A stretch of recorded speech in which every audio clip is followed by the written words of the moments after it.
سلام علیکم و رحمت الله و برکاته. الحمدلله کاروان بعدی ما بنیاد خیریه تسکین حرکت کرد رو به طرف مرز اسلام قلعه خط صفر. انشالله تا لحظات دیگه انشالله تعالی به مرز اسلام قلعه خواهیم رسید و عزیزان مهاجر ما که انتظار ما رو میکشن انشالله تعالی آنها را قلب هرات و مرکز هرات انتقال خواهیم داد و از آنجا انشالله تعالی هر کدامشان را بر اساس یک تنظیم و ولایت مربوطهشان انتقال خواهیم داد. انشالله تعالی که این سلسله ادامه داشته باشد. با ما همراه باشید و السلام علیکم و رحمت الله.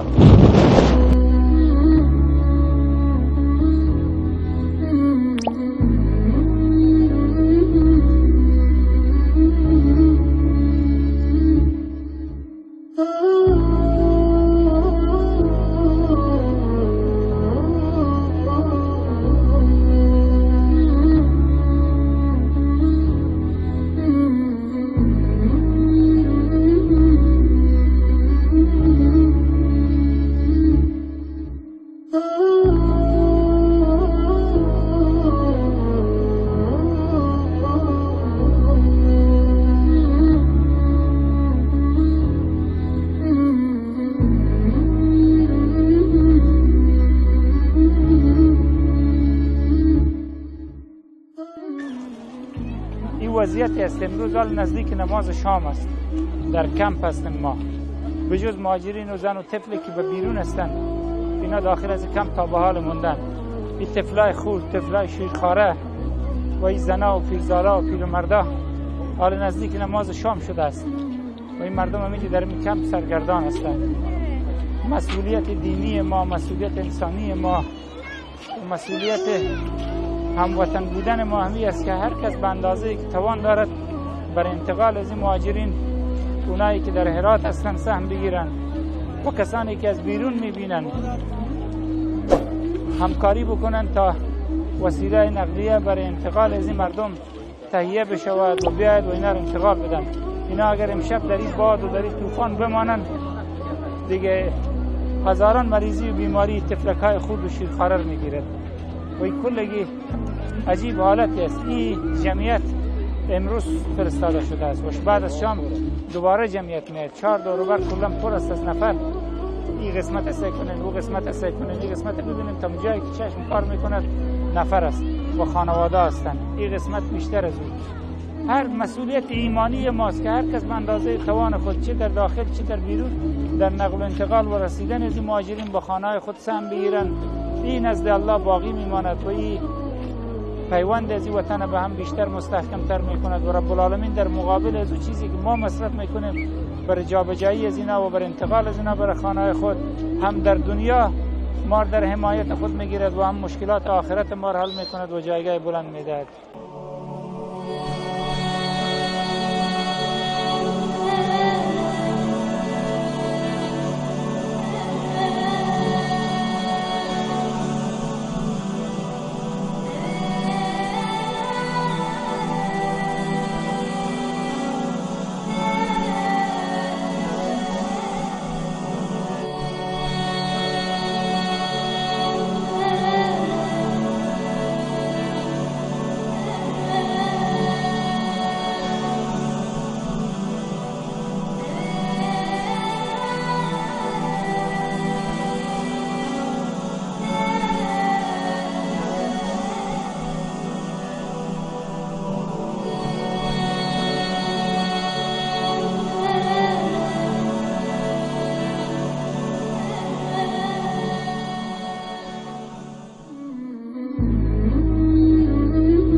خوش آمدین، صفا آوردین، قدوم شما مبارک.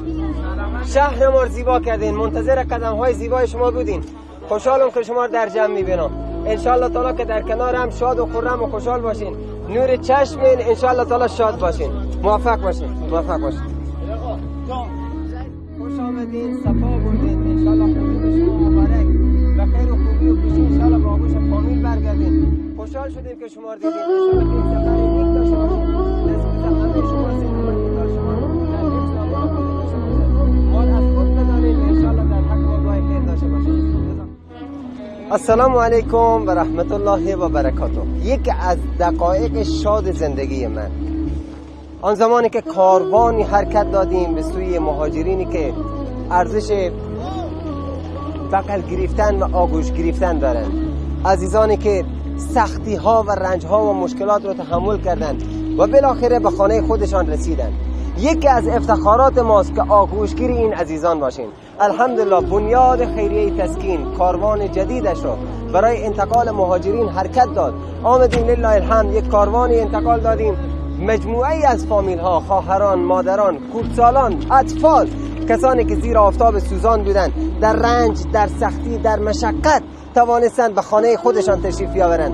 ما در کمال حرمت و احترام ایشان را ان شاء الله تعالی از خط صفر اسلام قلعه ان شاء الله تعالی و افغانستان ایشان را به مرکز و قلب هرات ان شاء الله خواهیم رسانید و از مرکز هرات برنامه این است که ان شاء الله تعالی ثبت میشوند، مشخصاتشان بررسی میشود و ان شاء الله هر آن فامیل در هر آن ولایتی که باشد ان شاء الله به منزل مقصودش خواهد رسید.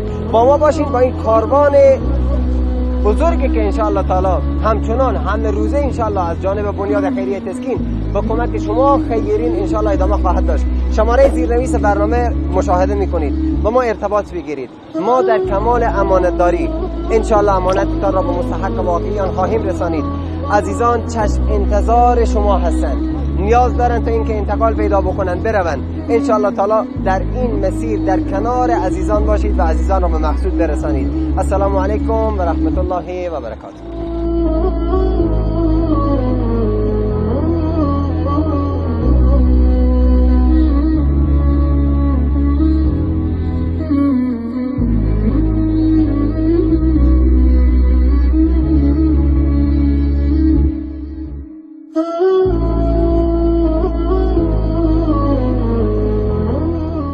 السلام علیکم و رحمت الله و برکاته. قسمت‌های از شب است و تقریبا هوا در حال تاریک شدن است. الحمدلله کاروان بنیاد خیریه تسکین مهاجرین را همه سوار ماشین ها کردند در مسیر رفتن. موجی عظیمی در حال آمدن است و موجی عظیمی در حال وارد شدن کشور است. تنها بنیادها نمیتوانند این درد را دوا بکنند. تمام مردم، ماشین های شخصی، فردا جمعه از فرصت خوبی است ان شاء الله تعالی بشتابید به طرف کسانی که از زن و مرد و دختر و طفل و کودک و کلان همه افتاده اند و منتظرند تا عزیزان آنها را از مرز به طرف هرات انتقال بدن. ان شاء الله تعالی حرکت بکنید و در این حرکت خداپسندانه و انسان دوستانه ان شاء الله تعالی همه شریک باشید. و السلام علیکم و رحمت الله و برکاته.